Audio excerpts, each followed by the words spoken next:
നമസ്കാരം, ഞാൻ Rakesh M G. നമ്മുടെ വാഹനം ഓടിക്കൊണ്ടിരിക്കുന്ന സമയത്ത് ഇടയ്ക്ക് ന്യൂട്രലോട്ട് ഇട്ട് കഴിഞ്ഞാൽ മൈലേജ് കൂടുതൽ കിട്ടുമോ എന്നുള്ളൊരു ചോദ്യത്തിന് ഞാൻ നേരത്തെ ഒരു റിപ്ലൈ കൊടുത്തിട്ടുണ്ടായിരുന്നു. എനിക്ക് തോന്നുന്നു ഒരുപാട് പേര് വീഡിയോ കണ്ടിട്ടുണ്ട്. ഇനി കണ്ടിട്ടില്ലാത്ത ആൾക്കാർക്ക് ഈ വീഡിയോയുടെ ഏറ്റവും അവസാനം ഞാൻ ആ ഒരു വീഡിയോ കൂടെ പിൻ ചെയ്തിട്ടോളാം.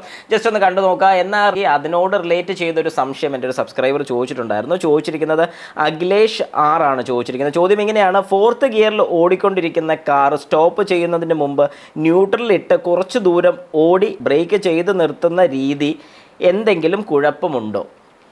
ശരിക്കും പറഞ്ഞാൽ കുഴപ്പമാണ്. വേറെ ഒന്നും കൊണ്ട് പറഞ്ഞതല്ല. കാരണം എന്താണെന്ന് പറഞ്ഞു കഴിഞ്ഞാൽ നമ്മൾ ന്യൂട്രലോട്ട് ആക്കുക, അതായത് ഓടിക്കൊണ്ടിരിക്കുന്ന ഒരു വാഹനം ന്യൂട്രലോട്ട് ആക്കുക എന്ന് പറയുമ്പോഴത്തേക്കും തന്നെ നമുക്ക് മനസ്സിലാക്കാൻ സാധിക്കുന്നത് എന്താണെന്ന് പറഞ്ഞാൽ വാഹനത്തിൻ്റെ 4 ടയറും ഫ്രീ ആകുന്നു. അതായത് നിങ്ങൾ ജസ്റ്റ് ഒന്ന് സങ്കല്പിച്ച് നോക്കിയാൽ മതി. നമ്മൾ സാധാരണ ഒരു ടയർ ഉരുട്ടുമ്പോൾ ഒരു കയറ്റത്തിൽ കൊണ്ടുവന്നിട്ട് ജസ്റ്റ് ഒന്ന് ഉരുട്ടി വിടുകയാണ്. ഈ ടയർ ഫ്രീ ആയിട്ടാണ് പോകുന്നത്. അതായത് ആ റോളിംഗ് ടെൻഡൻസി അല്ലെങ്കിൽ അത് കറങ്ങുന്നതിന് അതിനൊരു പിടുത്തം അല്ലെങ്കിൽ എന്തെങ്കിലും ഒരു റെസിസ്റ്റൻസോ കാര്യങ്ങളോ ഒന്നും വരുന്നില്ല.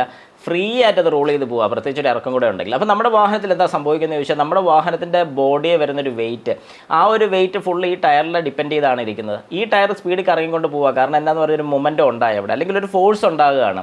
അങ്ങനെ വരുന്ന സമയത്ത് ഈ വാഹനം പിന്നെ സ്പീഡിൽ ഓടുകയാണ്. അപ്പോൾ ഇവിടെ പറഞ്ഞതുപോലെ 4th ഗിയറിൽ പൊയ്ക്കൊണ്ടിരിക്കുകയാണ്, വാഹനം സ്റ്റോപ്പ് ചെയ്യാറായെന്നുണ്ടെങ്കിൽ ന്യൂട്രലോട്ട് ആക്കിയതിന് ശേഷം നമ്മൾ ബ്രേക്ക് ചെയ്യുകയാണെങ്കിൽ എന്താ സംഭവിക്കുന്നത് ചോദിച്ചാൽ എഞ്ചിൻ്റെ കണക്ഷൻ അങ്ങോട്ട് വിടുകയാണ്. എഞ്ചിൻ, ഗിയർ ബോക്സിൽ നിന്ന് ടയർ. അപ്പോൾ ശരിക്കും എന്താ ചെയ്യുന്നത്? ന്യൂട്രലോട്ട് ആക്കി കഴിഞ്ഞാൽ എഞ്ചിനിൽ നിന്ന് ഗിയർ ബോക്സിലോട്ട് ഡ്രൈവ് വരുന്നുണ്ടെങ്കിൽ ഗിയർ ബോക്സിൽ നിന്ന് ടയറിലോട്ട് വരാത്തതുകൊണ്ട് ഇവിടെ ഒരു കണക്ഷനും ഇല്ല. ടയേഴ്സും 4 ഫ്രീ ആയി. അങ്ങനെ ഫ്രീ ആയിട്ടുണ്ടെങ്കിൽ വരാൻ പോകുന്ന കാര്യം എന്താണെന്ന് ചോദിച്ചു കഴിഞ്ഞാൽ നമ്മുടെ വാഹനത്തിൻ്റെ ബ്രേക്കിംഗ് ഏറ്റവും കൂടുതൽ നമുക്ക് ആവശ്യം വരും. കാരണം ബ്രേക്കിൻ്റെ ഫോഴ്സ് കൂടുതൽ വേണ്ടി വരും. അങ്ങനെ ബ്രേക്ക് ഫോഴ്സ് കൂടുന്ന സമയത്ത് അവിടെ ഹീറ്റ് കൂടുതൽ ഉണ്ടാകുന്നുണ്ട്. ഇനി നമ്മുടെ കഷ്ടകാലത്തിന് എങ്ങാനും ഒരു വളവോ കാര്യങ്ങളൊക്കെ ഒരു ബെൻഡോ വല്ല ടേണിംഗ് വല്ലതും വെച്ചാണ് നമ്മളിത് ചെയ്യുന്നതെങ്കിൽ വാഹനം സ്കിഡായി പോകാനുള്ള ചാൻസസ് കൂടുതലാണ്. അങ്ങനെ ഒരുപാട് പ്രശ്നങ്ങളാണ് നമ്മുടെ വാഹനത്തിന് വരാൻ സാധ്യതയുള്ളത്.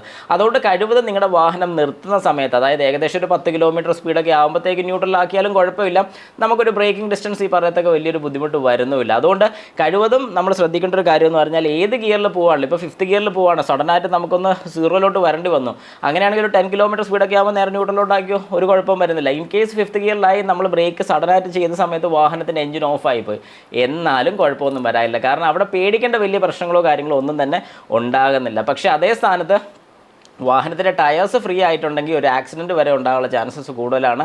ചിലപ്പോൾ ഒരുപാട് നേരം നമ്മളിങ്ങനെ ന്യൂട്രലിട്ട് ബ്രേക്ക് ചെയ്തൊക്കെ പോവുകയാണെങ്കിൽ, പ്രത്യേകിച്ച് ഇറക്കമൊക്കെ ഇറങ്ങി വരുന്ന സമയത്ത് ന്യൂട്രലിട്ട് നമ്മൾ ബ്രേക്ക് ചെയ്ത് ഇറങ്ങി വരികയാണെങ്കിൽ നമ്മുടെ വാഹനത്തിൻ്റെ ബ്രേക്ക് പോവും, ബ്രേക്ക് കിട്ടത്തില്ല. കാരണം ബ്രേക്ക് ഫ്ലൂയിഡ് ഹീറ്റായി കഴിഞ്ഞാൽ, അതായത് ഒരു പരിധിയിൽ കൂടുതൽ ഹീറ്റായി കഴിഞ്ഞാൽ അതിൻ്റെ ടെമ്പറേച്ചർ മാറിയത് ബോയിലാകാനുള്ള ചാൻസ് ഉണ്ട്, തിളയ്ക്കാനുള്ള ചാൻസ് ഉണ്ട്. അങ്ങനെ ബോയിലായി കഴിഞ്ഞാൽ ബ്രേക്കിൻ്റെ പെഡൽ താന്നു പോവും, ബ്രേക്ക് കിട്ടത്തില്ല. അപ്പോൾ ഇങ്ങനെ ഒരു പ്രശ്നം ഉള്ളതുകൊണ്ട് കഴിവതും നിങ്ങൾ ഒരു കാരണവശാൽ ഈ പറഞ്ഞൊരു കാര്യം ചെയ്യാതിരിക്കാൻ ശ്രമിക്കുക എന്നല്ല, ചെയ്യാതിരിക്കുന്നതാണ് ഏറ്റവും നല്ലത്. അതുകൊണ്ട് ഈ പറഞ്ഞൊരു കാര്യം തെറ്റാണ്, ഇങ്ങനെ ചെയ്യാതിരിക്കുക. ഇനി കൂട്ടുകാർക്കോ ആരെങ്കിലുമൊക്കെ ഇതുപോലെ ആരെങ്കിലൊക്കെ ചെയ്യുന്നുള്ളത് നിങ്ങൾക്ക് അറിയാമെന്നുണ്ടെങ്കിൽ അവർക്കും കൂടി വീഡിയോ ഒന്ന് അയച്ചു കൊടുത്തിട്ട് ഒരു കാരണവശാലും ഇത് ചെയ്യാൻ പാടില്ലെന്നുള്ള വ്യക്തമായിട്ട് പറഞ്ഞ് മനസ്സിലാക്കി കൊടുക്കുക. അതുപോലെ ഒരു കാര്യം കൂടെ, വാഹനത്തിൽ LED ലൈറ്റ്സ് ഒക്കെ ഫിറ്റ് ചെയ്യണമെന്ന് ആഗ്രഹിക്കുന്ന ആൾക്കാർ ജസ്റ്റ് ഇന്ന് 9:30-ക്കുള്ള വീഡിയോ, അതായത് ഇന്ന് 25-ാം തീയതി 9:30-ക്കുള്ള വീഡിയോ ജസ്റ്റ് ഒന്ന് കണ്ടു നോക്കുക. ഞാൻ ഈ കൊടുത്തിരിക്കുന്ന കുറച്ച് ലൈറ്റ്സ്, ഇതൊരു പാർക്ക് ലൈറ്റ് ആണ്, എന്നാൽ ഒരു LED ലൈറ്റ് ആണ്, മോക്കോയുടെ ലൈറ്റ് ആണ്. ഇത്ര മാത്രം നിങ്ങൾക്ക് ഒരു സൂചന തരുന്നു. വൈകിട്ടുള്ള വീഡിയോ 9:30-ക്കുള്ള വീഡിയോ ജസ്റ്റ് ഒന്ന് കണ്ടു നോക്കുക.